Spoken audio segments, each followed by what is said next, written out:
各位觀眾大家好啊，歡迎收聽開封府新聞簡報。咁今日啦就同大家講一個新聞啦。咁其實就幾日前嘅新聞嚟噶啦。咁就歌手關淑怡咧，咁就入咗去呢個叫做深切治療部啦，因為病危。咁佢嘅兒子啦，咁同埋佢嘅爸爸就一直就守候喺醫院門口噶啦。有傳媒就影到佢嘅仔咧，咁就喺醫院門口係啦，喺病房門口就抱頭痛哭，咁爸爸同埋一眾嘅親友咧，亦都陸陸續續去探望佢噶啦。咁情況應該就唔係話十分之樂觀嘅。咁就今日就同大家講下呢個關淑怡嘅一生啦。咁就關淑怡小姐咧嘅一生都比較上坎坷少少嘅，叫做有實力，但係就冇乜星運啦。咁關淑怡小姐咧係1966年8月15號出世嘅，咁佢就喺呢個86年咧就參加呢個新秀比賽。咁近年咧就經常被傳就話呢個精神異常嘅情況發生啊。咁啊，當年咧就有報道啦，咁就話佢例如喺呢個2014年啦，咁就呢個未婚產子。咁當時就冇乜人知道個生父係邊個嘅，去到好後期，佢個仔去到10幾歲嘅時候咧，佢先至公布嘅。咁呢個容後再講啦。咁另外亦都試過係跳海啦，咁亦都有試過係襲擊呢個酒店嘅職員，因而就留有案底，就被告呢個刑事恐嚇同埋呢個叫做襲擊罪嘅普通襲擊罪嘅。咁佢喺呢個2020年之後咧，就喺 IG 就發表咗，就話對呢個唱片公司就不滿，因而離巢，宣布永久退出香港娛樂圈。咁喺早幾日啦，咁關淑怡小姐咧就因為呢個突然病危啊，就被送入呢個 ICU 搶救。咁佢嘅兒子咧就叫關俊賢，咁以及關淑怡嘅爸爸咧都有現身喺現場嘅。咁傳媒報道就話佢嘅兒子關俊賢咧就坐喺地下嘅長凳上面，係啦，咁抱頭痛哭，咁非常之傷心。關淑怡小姐咧，咁而家咩事入院咧，暫時就未有最新嘅消息。咁但係咧就講緊就話佢已經係插晒喉不能進食嘅啦，情況就幾咁令人擔憂嘅。一眾嘅網民咧就希望關淑怡小姐啦，之後出唔出翻嚟唱歌唔係重點，希望佢可以健康咁出翻嚟啦，咁正正常常咁生活，因為曾經佢都帶嚟好多好嘅作品俾大家聽啊。OK， 咁其實喺2025年嘅年初咧，關淑怡小姐咧已經送咗佢嘅仔去外國讀書噶啦。咁隨住關淑怡病重啦，咁佢嘅仔關俊賢就已經係立即喺外國就翻嚟本港，就陪伴住關淑怡嘅。咁好多親朋好友啦，陸陸續續就去醫院就探望佢，情況就幾咁令人擔憂嘅。咁目前啦，佢全身就插喉不能進食，病得應該係十分之嚴重嘅。咁其實近幾年嚟講啦，關淑怡小姐已經係甚少露面嘅啦。喺2020年嘅咁同公司就鬧矛盾，咁當時就決定係離巢嘅，亦都宣布係永久退出香港娛樂圈啦。咁陣間我會同大家講翻晒成個時間線嘅。近年嚟啦，外界好多普遍都係認為關淑怡小姐咧係精神狀態係出現咗問題嘅。咁就包括就話喺2012年嘅期間啦，咁關淑怡小姐啦，Shelly 佢就喺佢嘅社交媒體就出咗一個告別書，咁當時係寓意住佢打算輕生啦，咁好彩就冇事發生啦，係咪？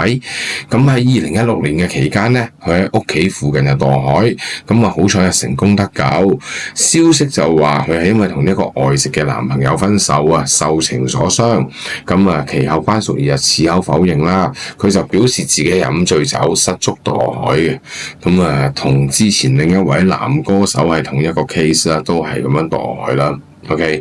喺2017年嘅時候咧，關淑怡小姐咧就係同一個酒店嘅職員發生爭執，咁打咗個員工，咁佢因此就被控呢個襲擊罪，罰款就2000蚊，咁兼且留有案底嘅。咁又講下關淑怡小姐佢嘅一生啦，係啦，咁其實佢就本身都幾坎坷，即係其實佢其實係一個千金小姐出身嘅，佢屋企嘅家庭背景唔差嘅。出生於1966年， 8月15號，爸爸媽媽都係一個音樂愛好者，屋企珍藏咗好多古典音樂嘅唱片。為咗聽呢啲唱片啦，屋企係買入咗一部黑膠唱片機。咁因為家庭嘅環境啦、家庭嘅薰陶之下啦，咁佢就接觸到好多唔同類型嘅音樂風格。喺1986年，關淑怡小姐20歲，當時去參加第5屆新秀歌唱大賽。原本佢嘅目的咧就只係好單純，幫佢嘅妹妹就想攞梅艷芳小姐同埋張國榮嘅簽名。雖然最後嘅結果咧3甲不入，但係佢聲線十分之獨特啊，令到佢得到好多評委嘅注意，成為咗佢最後咧就踏上呢個音樂生涯嘅起點。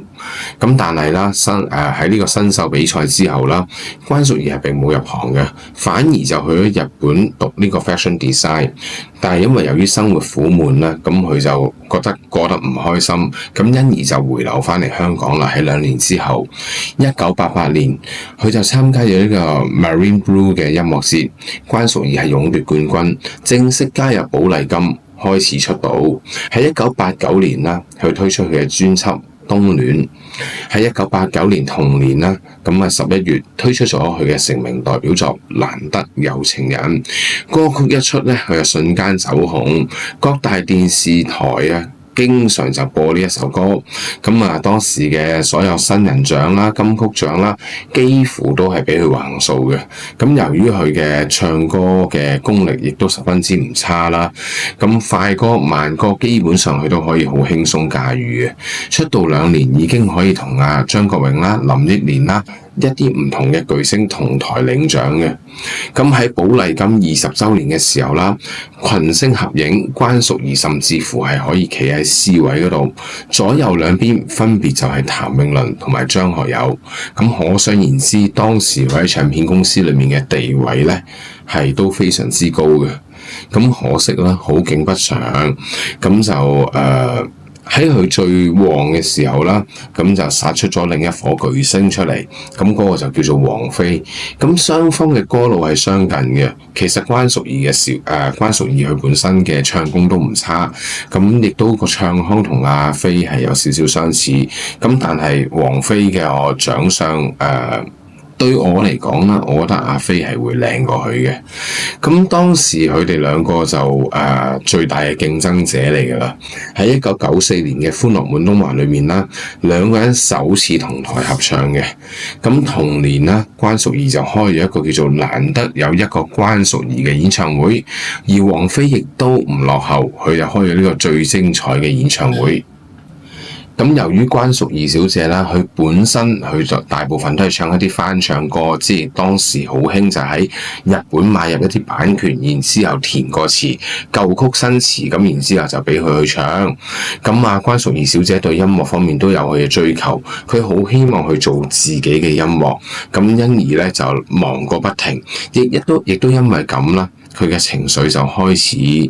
唔知會唔會太忙嘅關係，佢嘅情緒就開始唔係話咁穩定啦。咁當時就有好多傳聞啦，就話佢脾氣暴躁啦、脾氣差啦、耍大牌啦，喺一啲公開嘅場合裏面鬧人。咁合約期滿之後啦，咁因為工作關係，咁當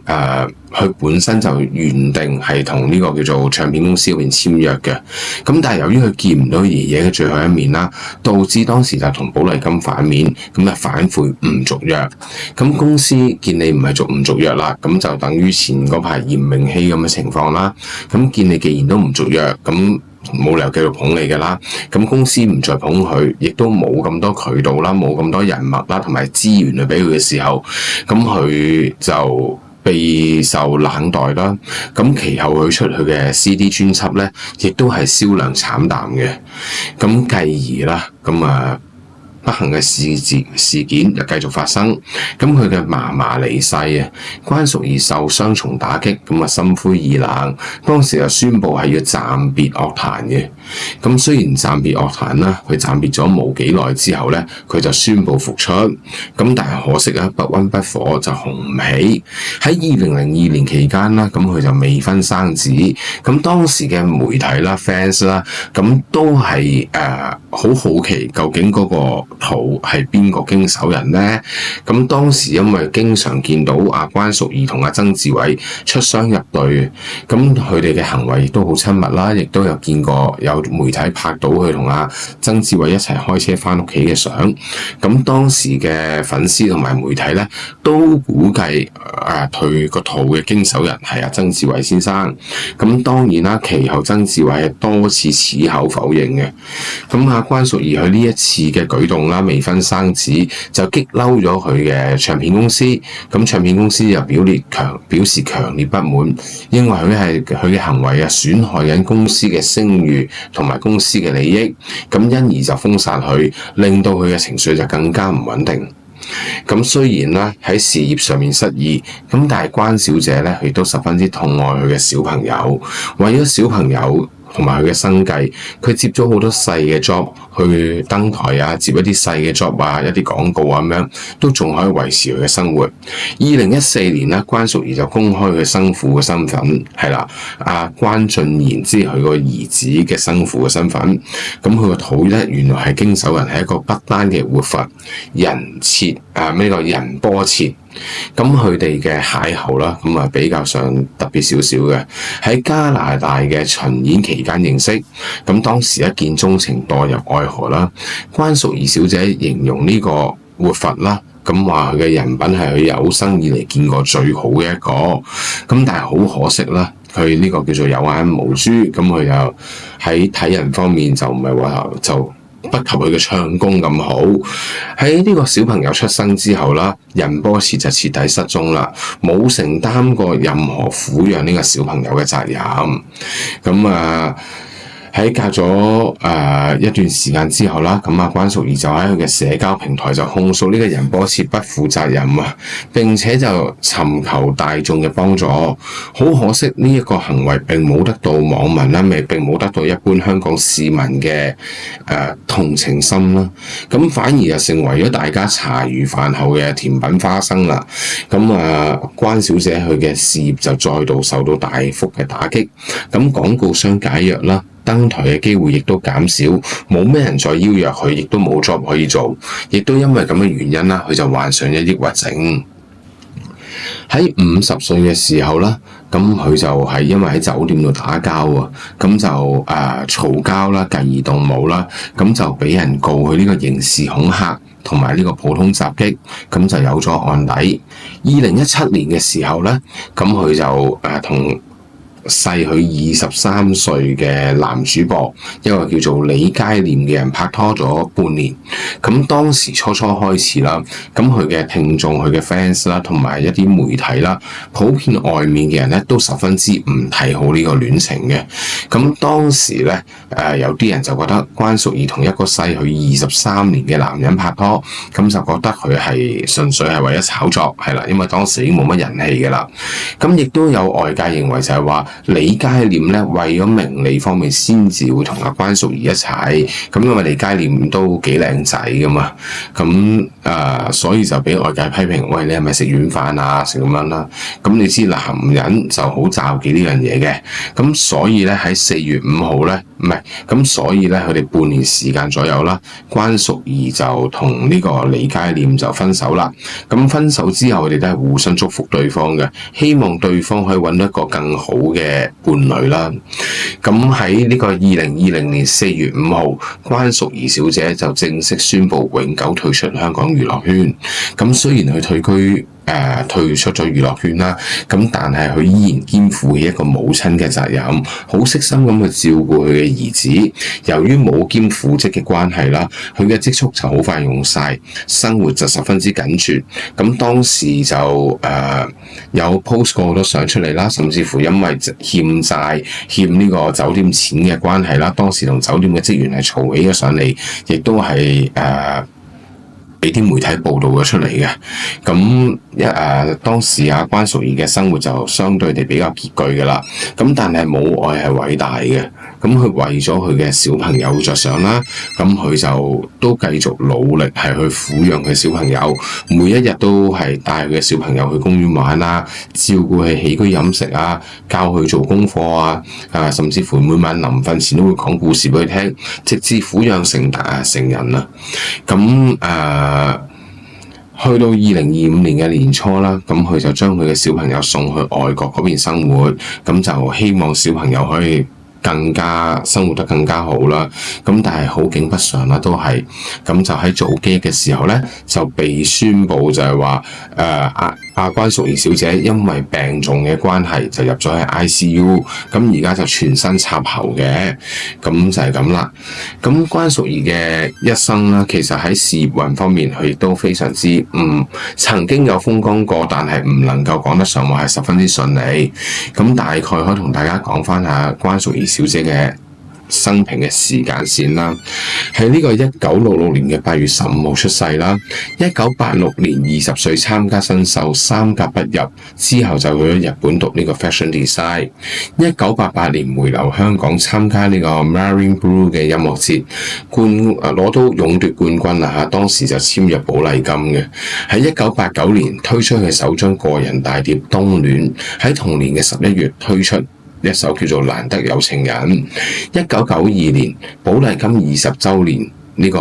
慶祝典禮裏面咧，佢係企喺最正中嘅 C 位，左右兩邊就係譚詠麟同埋張學友。1994年歡樂滿東華同王菲同台，當時佢同王菲嘅競爭係十分之激烈嘅。王菲以前都叫 Shirley， 後尾就改翻名叫阿菲，係啦。咁同年啦，佢哋亦都係開咗各自嘅演唱會。關淑怡開咗一個叫做難得有一個關淑怡演唱會，而王菲開咗叫做最精彩的演唱會。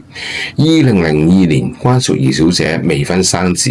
咁當時大部分人就估計係曾志偉先生經手，咁去到2014年呢個謎團先至解開啦。咁2012年嘅時候呢，咁佢喺社交媒體度打一封告別信，咁就告別佢嘅歌迷同埋親戚朋友，咁就打算輕生，好彩最尾都係解決到嘅。咁喺2014年嘅時候啦，咁關淑怡小姐就公開咗兒子呢個叫做爸爸嘅身份，咁就係呢個叫做不丹嘅活佛仁呢個叫做仁波切。咁喺2016年啦，50歲嘅關淑怡咁就被控呢個刑事恐嚇同埋普通襲擊罪，咁罰款2000蚊並留有案底。2017年佢就因為一個加拿大嘅巡迴演唱就認識咗呢個主播李佳廉。咁李佳廉當時咧就係節目嘅主持人，咁相識咗之後因為欣賞對方嘅性格，咁因而就即刻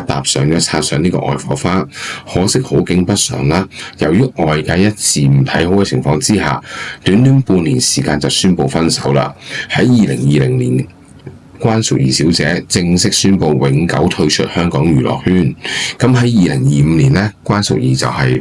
喺啱啱早幾日就宣布病危。咁亦都講一啲關於關淑怡小姐一啲其他嘅嘢啦。我自己好中意聽嘅一首歌就唔係難得有情人，我就好中意聽佢嗰首春光乍泄嘅歌，叫做忘記他是他，係達明一派嘅作品。咁佢演繹得十分之飄零，我係好中意聽嘅。亦都因為咁樣令我知道，原來春光乍泄關淑怡係有份拍嘅。好可惜，唔知係得罪人定係咩原因，最尾係俾人剪到一刀不剩。咁係成套戲裏面係冇睇到佢出場嘅。咁聽佢講，佢裏面係同阿偉仔有對手戲添嘅。